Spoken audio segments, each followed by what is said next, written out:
इस क्षेत्र में जितना वोट एमएलए के इलेक्शन में, लोकसभा के इलेक्शंस में बीजेपी को मिला है, इस क्षेत्र को इन लोगों को चमका देना चाहिए था। लेकिन आज भी लोग बुनियादी सुविधाओं के लिए एक सड़क, ये शुरू से ही एक रोड का डिमांड कर रहे थे और रोड भी आज तक ये लोग बना नहीं पाए हैं। ये बहुत अनप्लैन्ड एरिया लगता है चूँकि झिरी भी आप ही के विधानसभा में आता है, वहाँ खुला है डंप यार्ड, आपको पता है कि जो प्रदूषण वहाँ से फैल रहा है, उसको लेकर के क्या आगे की प्लानिंग रहेगी अगर आप जीत करके आएँगे? हमें एक प्लानिंग करके इस डंप यार्ड को भी आगे कहीं शिफ्ट करने की ज़रूरत है। उस पे भी प्लान मैंने इसलिए कहा कि एक मास्टर प्लान की ज़रूरत है। एक हम लोग प्लान करेंगे पूरे उस क्षेत्र के लिए और इस क्षेत्र को आगे लेके जाएँगे। यहाँ के लोग ये डिज़र्व नहीं करते हैं कि इनको एक टापू की तरह छोड़ दिया जाए। उसको अगर ये क्षेत्र की जनता मुझे चुन के भेजती है, मैं काम करके दिखाना चाहता हूँ कि किस तरीके से अगर कोई व्यक्ति विज़न के साथ लगन और मेहनत से, ईमानदारी से काम करे, तो किसी क्षेत्र की तस्वीर को आप बदल सकते हैं। नमस्कार, आप देख रहे हैं द फॉलो अप। आज दिन भर हम हटिया विधानसभा क्षेत्र घूम रहे थे। साथ ही जो प्रत्याशी हैं वो भी अलग-अलग इलाके जा रहे हैं, घूम रहे हैं, लोगों से मिल रहे हैं। हमारे साथ अजय नाथ सहदेव हैं। अजय जी, आज आप पंडरा के इलाके में थे, नावा सोसो इधर झीरी इलाके में घूम रहे थे। इधर के लोगों की क्या प्रतिक्रिया है? ये वही इलाका है जहाँ पे बीजेपी को भर-भर के वोट्स मिले थे। इनफैक्ट मैं अभी अपने भाइयों से बात ही कर रहा था कि इस क्षेत्र में जितना वोट एमएलए के इलेक्शन में, लोकसभा के इलेक्शंस में बीजेपी को मिला है, इस क्षेत्र को इन लोगों को चमका देना चाहिए था। लेकिन आज भी लोग बुनियादी सुविधाओं के लिए एक सड़क, ये शुरू से ही एक रोड का डिमांड कर रहे थे और रोड भी आज तक ये लोग बना नहीं पाए हैं। जबकि विधायक के रिकमेंडेशन से इतना रोड बन रहा है, बट यहाँ इस क्षेत्र को लोगों ने इग्नोर किया है। और चाहे वो नवा सोसो हो, चटकपुर हो, सुंडील हो, ये पूरा इलाका जो है कहीं न कहीं लोगों ने बिल्कुल इग्नोर मोड में रखा हुआ है इसको। यहाँ के लोगों की सुधि किसी ने नहीं ली है। मैं ये वादा करता हूँ इन लोगों के साथ, मैं अभी गाँव में यही बात करके आया कि अगर 23 को रिज़ल्ट आता है और 24 तारीख को मैं उनके साथ बैठूँगा।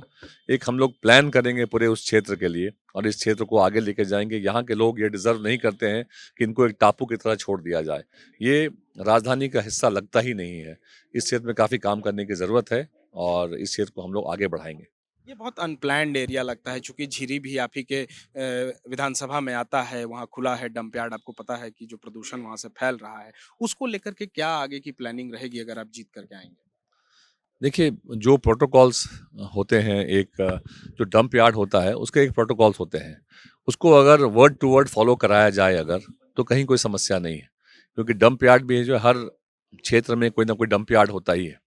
बट ये सही है कि ये अब एक रिहायशी इलाका बन चुका है, एक बड़ी आबादी वहाँ रहती है। तो हमें एक प्लानिंग करके इस डंप यार्ड को भी आगे कहीं शिफ्ट करने की ज़रूरत है। उस पे भी प्लान मैंने इसलिए कहा कि एक मास्टर प्लान की ज़रूरत है कि शहर के लिए अगर हम प्लान नहीं करेंगे, क्योंकि पूरा रांची जो शहर है, वो रातू, नगड़ी, ये चटकपुर की तरफ ही फैल रहा है। और जो एक बड़ी आबादी यहाँ बसी है, जो हमारे लोग ही हैं, उनके लिए हमें आगे व्यवस्था बनी रहे, इसके लिए विशेष काम करने की ज़रूरत है। और लोग मुझे आज कह रहे थे कि रोड नहीं तो वोट नहीं। तो मैंने उनको समझाया कि लोकतंत्र में वोट नहीं देने का निर्णय जो है कभी अच्छा नहीं होता है। और आपकी नाराज़गी जो है, आपकी जो उनकी नाराज़गी है, वो यहाँ के विधायक के प्रति है कि सड़क का वादा करने के बाद भी वो रोड नहीं बनाए। और जिस तरीके से शिलान्यास उन्होंने ठीक चुनाव के पहले किया, तो लोगों को भी ये समझ में आ गया है कि ये सिर्फ़ लोगों को गुमराह करने की ही साजिश है। और इस क्षेत्र में काफ़ी काम करने की ज़रूरत है। अजय जी, जैसा आप बता रहे थे कि ये क्षेत्र हमेशा से बीजेपी का गढ़ रहा है, यहाँ के वोटर्स हमेशा बीजेपी के पक्ष में वोट डालते हैं। क्या लग रहा है इस बार आप उनके दिल में बस पाएँगे, आपकी तरफ झुकेगा वोट? देखिए, मैंने कभी भी किसी इलाके को, मैंने कहा पहले भी आपको कि इस क्षेत्र में मुझे वोट नहीं मिला था, लेकिन फिर भी मैं कभी मेरे मन में ये नहीं रहा कि ये क्षेत्र जो मेरा, बहुत से पॉलिटिकल जो पंडित्स होते हैं वो कहते हैं कि नहीं, इस इलाके को छोड़ के आप कहीं और फोकस कर लीजिए। बट मेरा फोकस हर क्षेत्र में बराबर रहता है, क्योंकि लोग जहाँ सबसे ज़्यादा डेवलपमेंट की ज़रूरत अगर है, तो आज पूरे क्षेत्र में आप मधुकम से लेके जो ये बेल्ट है, मधुकम में भी आप देखेंगे तो वहाँ भी नागरिक सुविधाओं का घोर अभाव है। वहाँ आज भी जल जमाव जो हो रहा है, गंदा पानी जो जमा हुआ है, तालाब बन चुका है। आस-पास के लोग दुर्गंध से परेशान हैं। विद्यानगर की भी वही स्थिति है। हाँ, मैं वही कह रहा था कि विद्यानगर के अलावा गंगानगर, यमुनानगर जो है, पूरा वो पहाड़ के पास तक, हेहल पहाड़ के पास तक एक बड़ी आबादी बस चुकी है। इस बड़ी आबादी के लिए हमें प्लान की ज़रूरत है। उसी तरीके से चटकपुर, सुंडिल, नवा सोसो, ये जो बेल्ट है, इसमें भी हमें काम की ज़रूरत है। और विदाउट प्लानिंग अगर आप यहाँ जो रोड बन रहे हैं, फलना के घर से फलना के घर तक, फलां के घर से फलां के घर तक नाली भी निर्माण हो रहा है, बट उस नाली का अंत कहाँ होगा, उस पानी को हम कहाँ लेके जाएंगे, इसकी प्लानिंग करने की ज़रूरत है। इसमें बिल्कुल एक कि ये डिमांड कर दिया, ये हमारा पॉलिटिकल वर्कर है, ये हमारा समर्थक है, इस तरीके से काम करने से वहाँ की स्थिति में सुधार नहीं हो सकता है। अच्छा, 2 छोटे-छोटे सवाल। अमित शाह आज आए थे, संकल्प पत्र जारी किया, बीजेपी ने अपना मैनिफेस्टो आज जारी किया।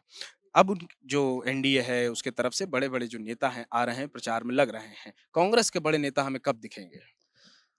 देखिए, कांग्रेस के बड़े लीडर्स भी आएँगे, लेकिन मेरा ये मानना है कि बड़े लीडर्स बीजेपी के कोई भी आ जाए, यहाँ जब समस्या आती है, अगर आज किसी को इलाज की ज़रूरत है, तो वो अपने स्थानीय लीडर्स को ढूँढता है, अपने विधायक को ढूँढता है, जो लोग चुनाव में उसके पास जाते हैं। तो बड़े लीडर्स आएँगे एक माहौल बनाने के लिए, लेकिन मेरा ये मानना है कि इस चुनाव को मैं बिल्कुल ही व्यक्तिगत लेवल से ले रहा हूँ।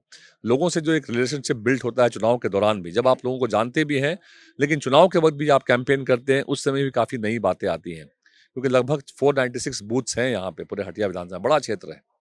तो उस बड़ी आबादी के बीच में आप लोगों के बीच जाते हैं, लोगों से रूबरू होते हैं, तो और काफ़ी बार ऐसे इश्यूज़ भी सामने आते हैं, जो आपके ध्यान में पहले नहीं होता है। तो मुझे लगता है लोकतंत्र का ये एक सबसे अच्छा पहलू है, बड़ा ही लोगों के हाथ में पावर रहता है अभी। और वो उस समय उस पावर का इस्तेमाल भी करते हैं। मेरी तो अपील रहती है लोगों से कि एक ग्रामीण क्षेत्र में किसी ने कहा कि नहीं, पहले ऐसे घड़ा खरीदने के पहले ठोक-ठोक के देखते हैं, तो हमको प्रत्याशी को भी ठोक बजा के देखना चाहिए। मैंने एनकरेज किया इस बात को कि बिल्कुल आपने सही कहा, आपको ठोक बजा के देख के ही वोट देना चाहिए। क्योंकि लोगों के बीच में अभी जो जिस तरह की इमोशनल बातें करके वो वोट लेना चाह रहे हैं, मुझे लगता है इन चीज़ों के लिए यहाँ जगह नहीं है। ये बड़ा ही इम्पोर्टेंट विधानसभा क्षेत्र है। यहाँ के लोग जो हैं मेरे परिवार का हिस्सा हैं और इस क्षेत्र के लिए, इस मिट्टी के लिए जो मेरे दिल में जगह है, उसको अगर ये क्षेत्र की जनता मुझे चुन के भेजती है, मैं काम करके दिखाना चाहता हूँ कि किस तरीके से अगर कोई व्यक्ति विज़न के साथ लगन और मेहनत से, ईमानदारी से काम करे, तो किसी क्षेत्र की तस्वीर को आप बदल सकते हैं। पूरे 81 कॉन्स्टिट्यूएंसीज़ में सबसे बेहतर कॉन्स्टिट्यूएंसी इसको मैं बनाऊँगा। यहाँ के गवर्नमेंट स्कूल्स को, जो मैंने वादा किया है लोगों से, यहाँ के कुछ स्कूलों को पकड़ के मैं प्राइवेट स्कूल से बेटर एजुकेशन देने का काम करूँगा। जो मैंने लाइब्रेरी निर्माण की बात की है कि लोग आज भी, बच्चे जो इस बात को सुनते हैं, तो उनके अंदर वो इंटरेस्ट पैदा होता है कि नहीं, ऐसा हो सकता है करके। मैंने कहा बिल्कुल हो सकता है। हम आपके पढ़ने की जगह एक देंगे, जहाँ आप बैठ के सामूहिक रूप से पढ़ सकें, जहाँ प्रॉपर लाइट रहे, पंखा रहे। तो ये व्यवस्था जो है बहुत बेसिक चीज़ है, बट उस बेसिक चीज़ की व्यवस्था के लिए भी लोग परेशान हैं। और मुझे लगता है कि हमें अब जो इन जुमलेबाजों की बात पे नहीं आके बिल्कुल बुनियादी बात पे इस इलेक्शन को लड़ेंगे हम लोग, और आप दिखाएंगे कि परिवर्तन कैसे होता है। यहाँ परिवर्तन हो के रहेगा। हमें ही वोट देना बेटी। इस बार नौकरी में 60% का महिला आरक्षण देंगे। पैसा पिछले बार भी जेएमएम वालों ने 50% का वादा किया था, हमको तो मिला नहीं। और आपको? हमें तो नहीं मिला, आपको मिला क्या? इन महिलाओं को तो नौकरी में 50% आरक्षण नहीं मिला, आपको मिला क्या? TheFollowUp.in. Like, share and subscribe. www.thefollowup.in